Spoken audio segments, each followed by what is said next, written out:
Hai, selamat datang di channel YouTube Kak Citra. Mulai hari ini, Kak Citra akan mengupload video pembelajaran untuk anak-anak yang duduk di kelas 6. Hari ini kita belajar di tema 1, selamatkan makhluk hidup, ke materinya. Perhatikan berbagai tumbuhan di sekitarmu. Apa manfaat tumbuhan bagi kehidupan? Ayo kita cari tahu bersama-sama. Amatilah gambar berikut ini. Nah, di sini ada gambar hewan, tumbuhan, dan manusia. Lalu, apa yang akan kita pelajari hari ini? Kita simak bersama-sama. Ternyata, tumbuhan dimanfaatkan oleh manusia dan hewan sebagai bahan makanan. Jadi, tumbuhan merupakan sumber kehidupan bagi semua makhluk hidup.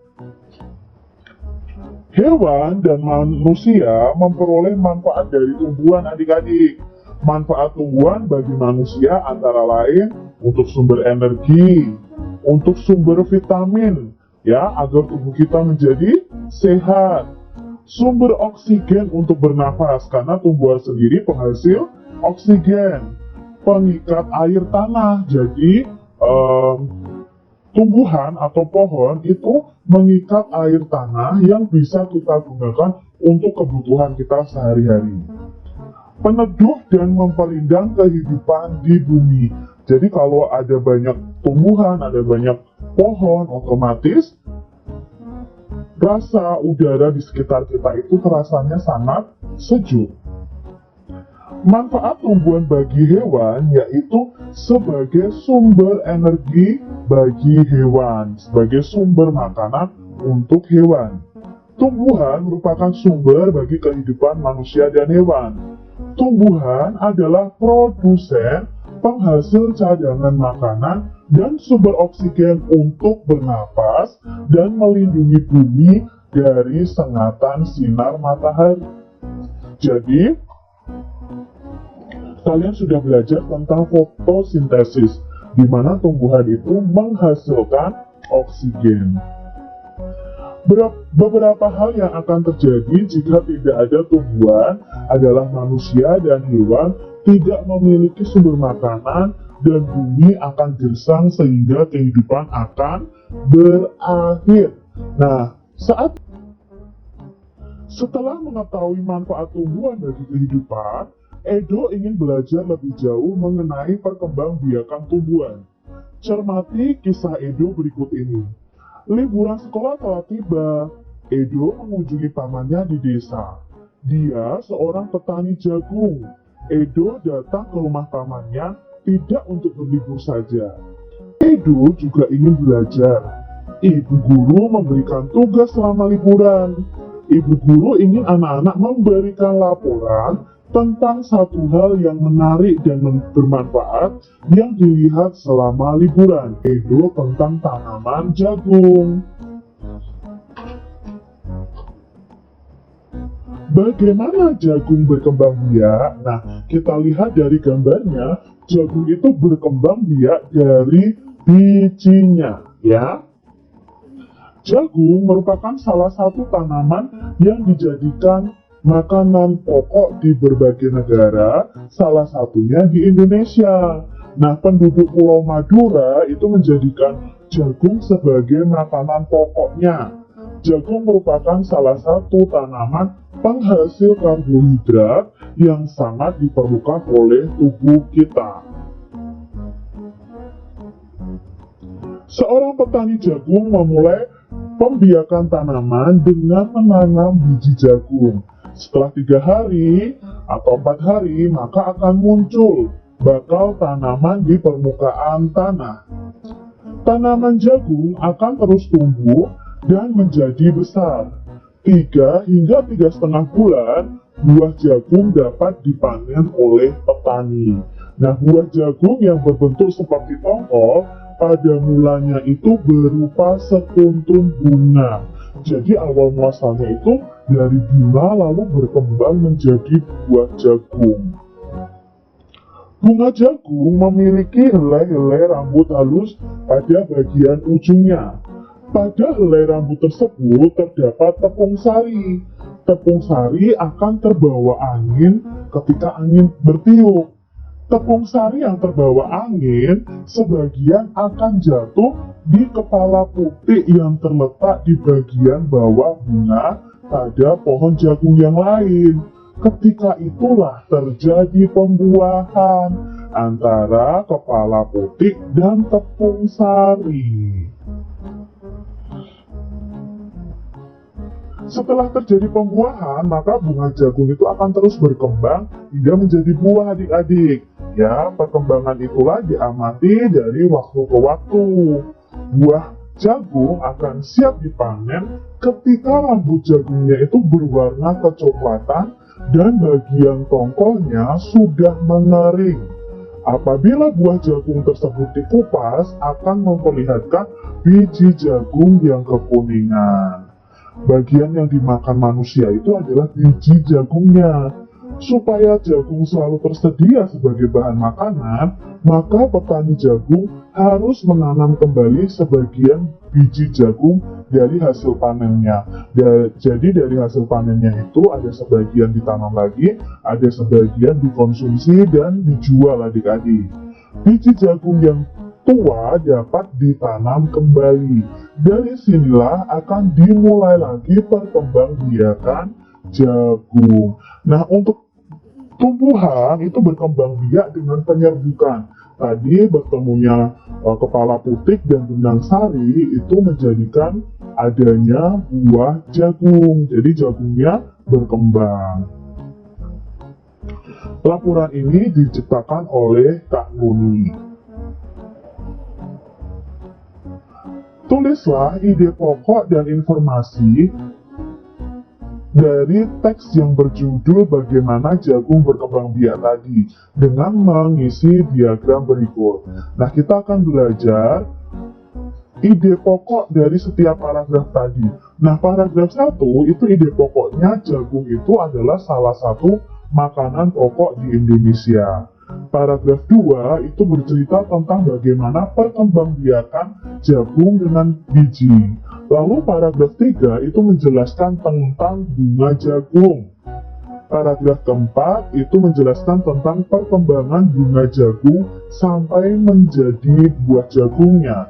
Dan paragraf yang terakhir itu adalah pemanfaatan jagung untuk manusia dan petani. Nah, ini ide pokok dari 5 paragraf tadi. Salah satu contoh tumbuhan yang berkembang biak dengan bunga adalah jagung. Tepung sari pada bunga jagung akan terbang ya, lalu akan jatuh di kepala putih yang terletak di bawah bunga pada pohon jagung lainnya. Ketika itulah terjadi pembuahan. Perkembangbiakan ini dinamakan perkembangbiakan generatif.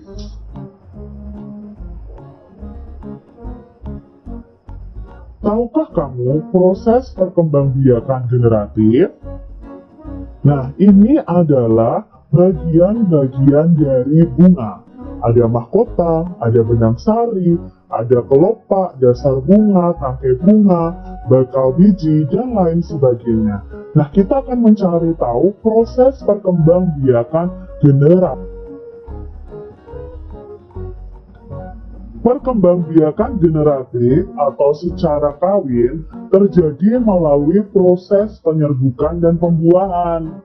Perkembangbiakan generatif pada tumbuhan diawali dengan penyerbukan, yaitu melekatnya atau jatuhnya serbuk sari ke kepala putih.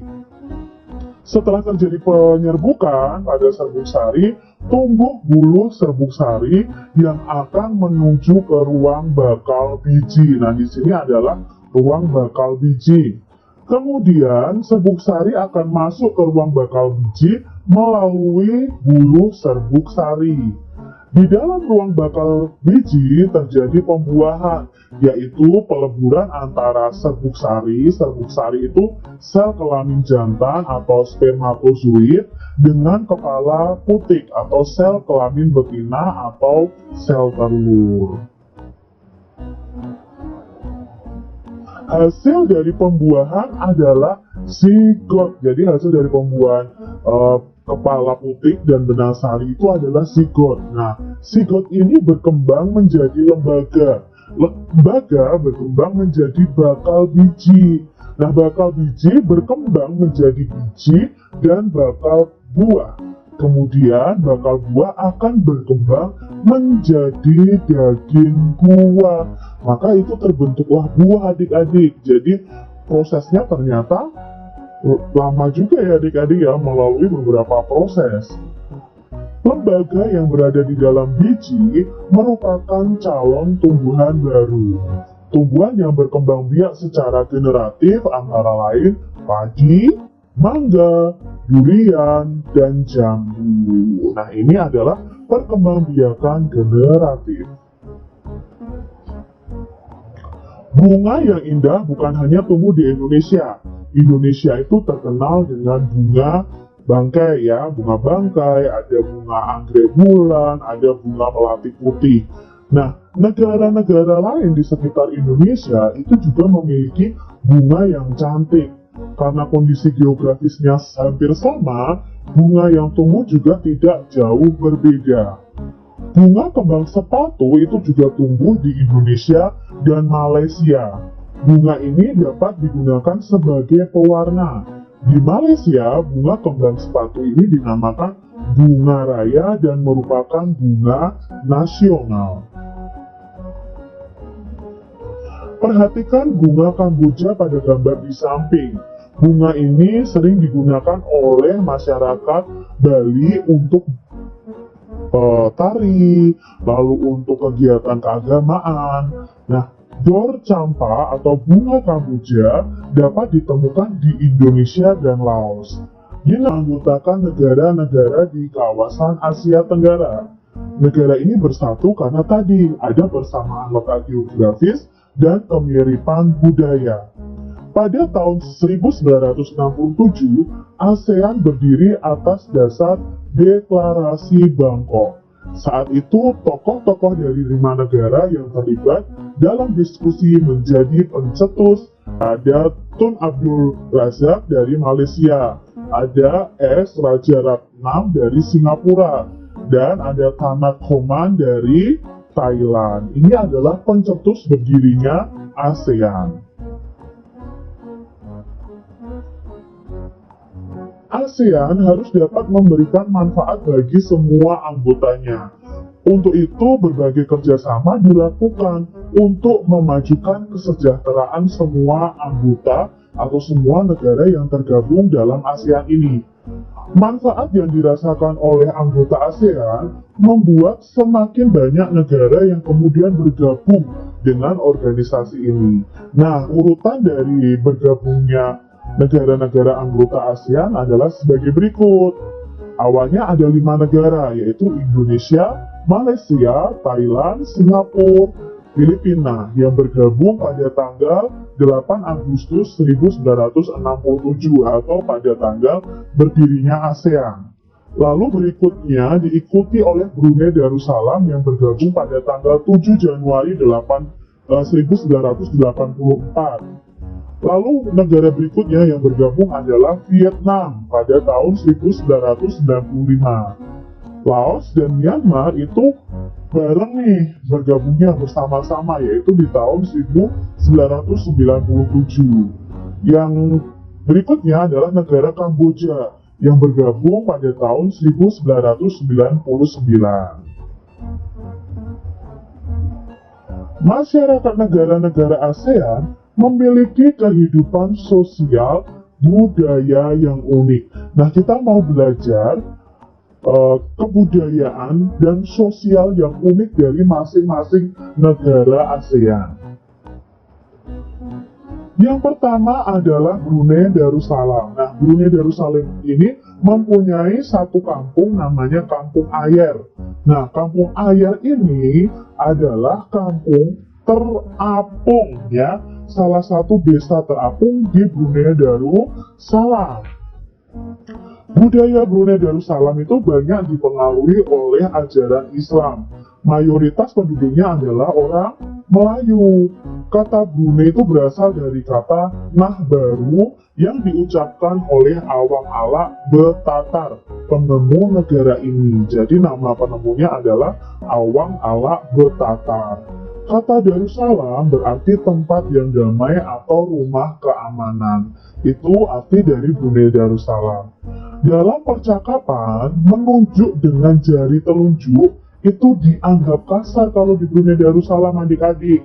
Jadi kalau misalnya kalian nanti sempat berwisata ya, kalau kalian sukses bisa jalan-jalan ke luar negeri, kalian berwisata ke Brunei Darussalam, jangan sampai kalian menunjuk ya dengan jari telunjuk karena itu dianggap kasar.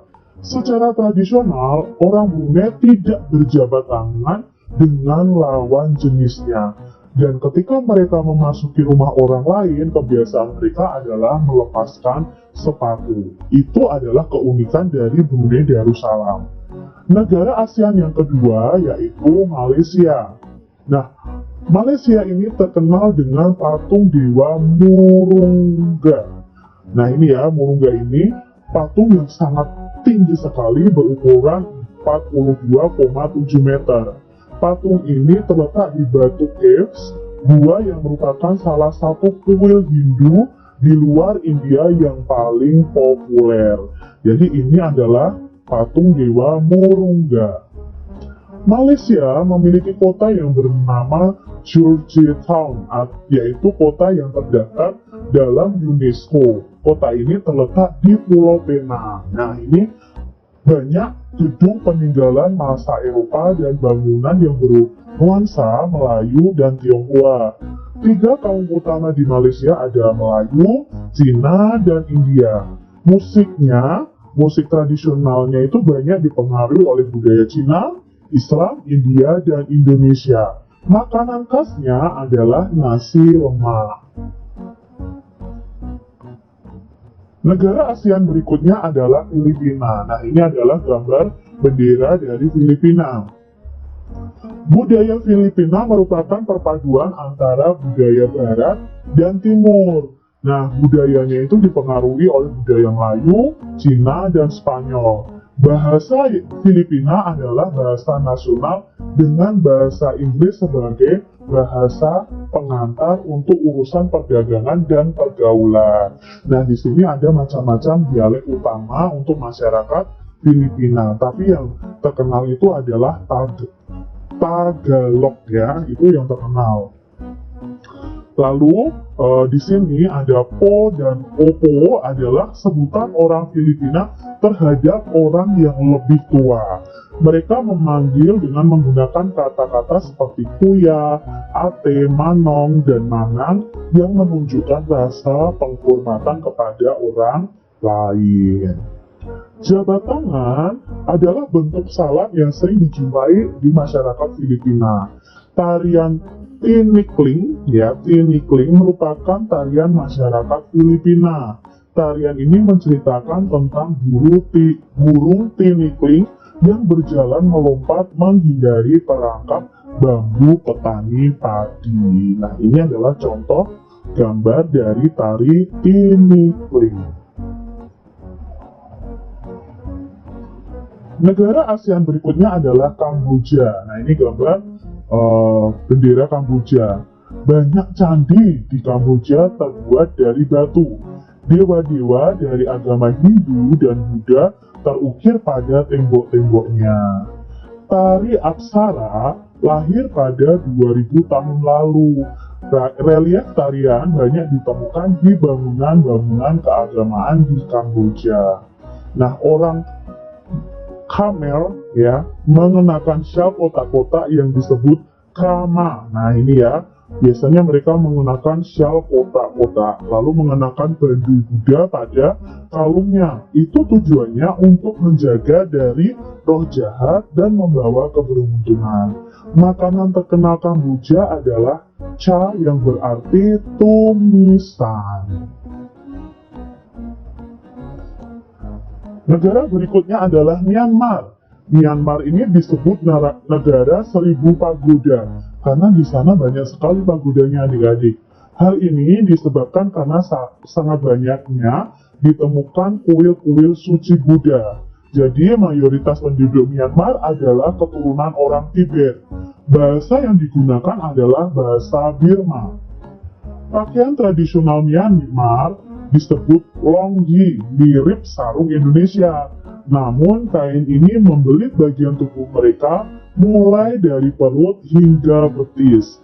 Longyi yang berbahan kain katun bukan saja dikenakan pria dewasa, namun juga dikenakan oleh anak-anak dan wanita. Ini adalah negara Myanmar.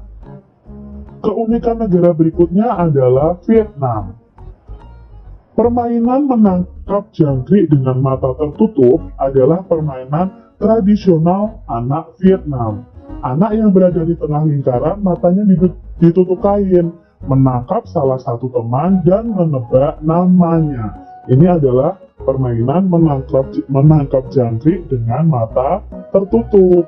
Nah, Vietnam itu terkenal dengan baju khasnya yaitu Áo Dày. Nah, topi caping pun banyak ditemui di sana. Indonesia juga punya topi caping ya adik-adik ya. Lalu orang Vietnam ini punya keunikan gemar duduk di dingklek. Nah, dingklek ini kursi yang sangat pendek. Mau mereka makan, mau mereka ngobrol, mereka duduk dengan dingklek ini adik-adik. Mayoritas orang Vietnam itu memiliki nama keluarga Nguyen karena dinasti Nguyen itu sempat berkuasa di Vietnam. Negara selanjutnya yang tergabung dalam ASEAN adalah Laos. Nama Laos itu berhubungan dengan nama penemunya, yaitu Ai Lau. Orang Laos itu terkenal dengan kesabaran dan kesederhanaannya. Hal ini berkaitan karena ajaran agama Buddha yang banyak dianut di masyarakat Laos. Olahraga tradisional di Laos adalah Katau. Nah, Katau ini mirip dengan bola voli, namun menggunakan kaki untuk menangkap dan memukul bolanya. Mungkin kalau di Indonesia itu namanya sepak takraw adik-adik ya, kalau di Laos namanya Katau. Bola terbuat dari anyaman bambu. Tahun baru Laos itu disebut Bun Pi Mai. Nah, semua penduduk pada waktu tahun baru Laos ini atau Bun Pi Mai ini harus membersihkan rumah, mengenakan pakaian baru, dan mencuci patung-patung Buddha. Makanan Laos yang terkenal adalah nasi atau beras ketan yang dimakan dengan tangan langsung. Orang Laos menyebut dirinya Luk Khao Niao, yang artinya anak turun nasi ketan. Jadi unik ya adik-adik ya, namanya ya Luk Khao Niao. Upacara sakral pemberian sedekah atau dikenal dengan Saibat merupakan upacara di Laos. Para biksu akan membawa bakul kecil lalu mengitari sebagian kecil kota untuk menerima sedekah dari penduduknya yang mayoritas beragama Buddha. Negara selanjutnya yang sering kita dengar adalah Singapura. Singapura memiliki lambang negara yaitu Merlion. Merlion adalah patung berkepala singa dan berbadan ikan sesuai gambar ini nih adik-adik. Menurut mitos, Singapura dahulunya adalah kampung ikan. Kampung ini bernama Temasek yang berasal dari bahasa Jawa yang artinya lautan. Singapura berasal dari kata Sanskerta yang berarti kota singa. Penduduk Singapura itu berasal dari Cina, Melayu, India, dan Eropa. Kaum Baba adalah sebutan bagi keturunan Cina Melayu. Singapura itu memiliki 4 bahasa resmi, ada Melayu, Mandarin, Inggris, dan Tamil. Lalu masyarakat Singapura ini memiliki budaya jalan kaki. Jadi kemana-mana itu mereka berjalan kaki. Hal ini disebabkan karena harga kendaraan, yaitu mobil dan bahan bakarnya itu di sana sangat mahal. Kepiting cabai adalah makanan yang sangat digemari oleh masyarakat Singapura. Jadi kalau kalian ke Singapura, kalian akan melihat penduduknya itu kemana-mana biasanya jalan kaki. Negara berikutnya adalah Thailand ya. Thailand adalah satu-satunya negara ASEAN yang tidak pernah dijajah oleh bangsa Eropa.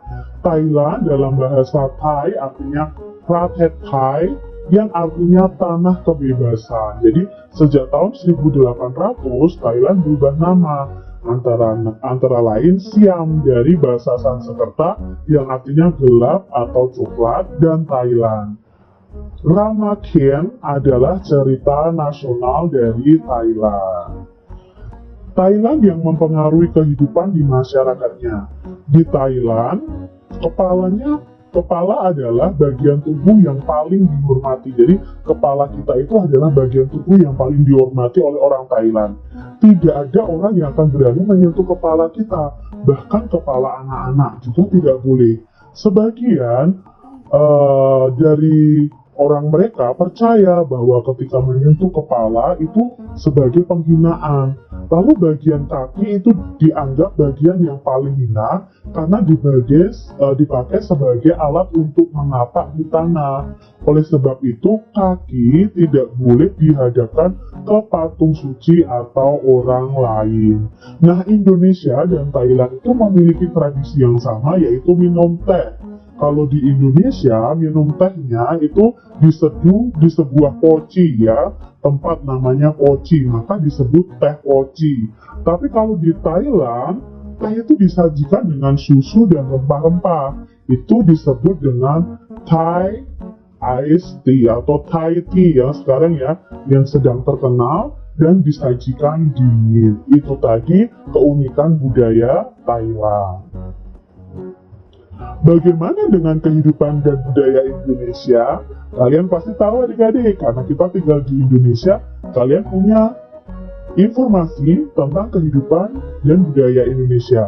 Kamu bisa mencari tahu tentang budaya dan kehidupan di Indonesia. Kondisi geografis Asia Tenggara yang negara-negara masuk dalam ASEAN. Nah, kondisinya, letak geografis Asia Tenggara itu berada di antara 3 perairan. Yang pertama itu terletak di antara Samudra Hindia dan Teluk Benggala di bagian barat. Lalu terletak juga di antara Laut Cina Selatan di utara dan Samudra Pasifik di timur. Jadi negara-negara di Asia Tenggara ini letak geografisnya berada di 3 perairan ini. Wilayah Asia Tenggara sendiri dibagi menjadi 2 dataran, yaitu dataran berbentuk semenanjung, itu wilayahnya ada Myanmar, Thailand, Laos, Kamboja, Vietnam, dan wilayah Malaysia bagian barat. Dan yang kedua adalah daratan berbentuk gugusan kepulauan. Nah, ini termasuk Indonesia adik-adik. Ada Filipina, Indonesia, wilayah Malaysia bagian